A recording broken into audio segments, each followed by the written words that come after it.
Dans mon travail, je prends du vrai, j'en fais du faux qui ressemble à du vrai. Et je me rends compte que je fais ça de livre en livre. Je parle d'un événement ou de quelque chose qui a vraiment existé, mais j'en tire un fil et je rends ce fil personnel. J'aime inventer des histoires qui ont l'air d'être absolument vraies, mais qui sont fausses. Je suis Tatiana de René, je suis romancière, je suis franco-britannique et je suis Balance ascendant Scorpion. Pour moi, c'est la passion de la lecture qui m'a emmenée sur les terrains de l'écriture. J'étais ce qu'on appelle en anglais un bookworm, littéralement un ver de livres. Je passais ma vie le nez dans les livres. Et c'est cette passion pour la lecture qui m'a donné envie d'écrire mes premiers textes à l'âge de 8-10 ans. J'espérais quand même un jour réussir, mais je doutais énormément de moi, et d'ailleurs ça m'arrive encore aujourd'hui. Je ne fais pas partie de ces auteurs qui sont très sûrs d'eux, je doute toujours beaucoup. J'avais du mal à être publiée au début, il fallait bien que je gagne ma vie. Donc j'ai commencé à écrire des piges, j'ai commencé à écrire, je faisais des traductions. Je crois que j'ai voulu abandonner une seule fois, lorsque un certain roman, elle s'appelait Sarah, avait été refusé peut-être par une vingtaine d'éditeurs. Je me suis dit, bon, je vais arrêter. Et puis mon mari m'a dit, écoute, non, ça fait quand même assez longtemps que tu écris, tu as commencé si jeune, continue. Et puis un jour, il y a un livre qui a marché. Et donc voilà, ça a tout changé. J'ai grandi avec deux langues, mère anglaise, père français.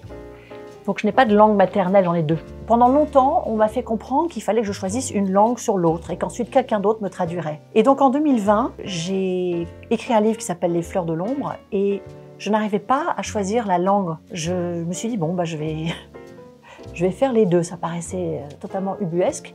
Mais par exemple, quand je suis coincée dans mon récit, que je trouve que ça stagne, que mon dialogue, il ne prend pas forme, eh bien, il suffit que je change de langue et que je continue dans l'autre langue pour que ça reparte. Donc c'est un processus assez particulier, mais maintenant, il m'est devenu indispensable. Je savais que je voulais écrire sur Marilyn Monroe, mais je ne voulais absolument pas faire une biographie. D'ailleurs, ce n'est pas une biographie, ce livre. Il y a tellement de livres sur Marilyn, qu'est-ce que j'aurais pu dire de neuf? Donc déjà, je voulais le regard de quelqu'un sur elle, que personne, j'espère, n'a eu, c'est-à-dire une femme ordinaire, qui est donc Pauline, femme de chambre, qui va être confrontée à cette star dans l'intimité de la suite d'hôtel et qui va voir une femme qui n'a rien à voir avec la star, avec ses paillettes, qui minaude, qui est bien maquillée. Non, elle va voir quelqu'un qu'elle ne va pas reconnaître au début. Ensuite, je me suis dit, ok, un hôtel, ça peut être pendant un tournage. Et là, quand j'ai vu qu'il y avait toute cette documentation sur le MEPS, et j'ai vu qu'il y avait ce fameux film, Les Désaxés, qui avait été tourné là, et j'ai vu que Marilyn avait passé quelques mois dans cet hôtel, qui n'existe plus donc, parce qu'il a été détruit en 2000. Et le fait qu'il n'existe plus m'a aidée parce que du coup, moi, je pouvais le reconstruire à ma façon.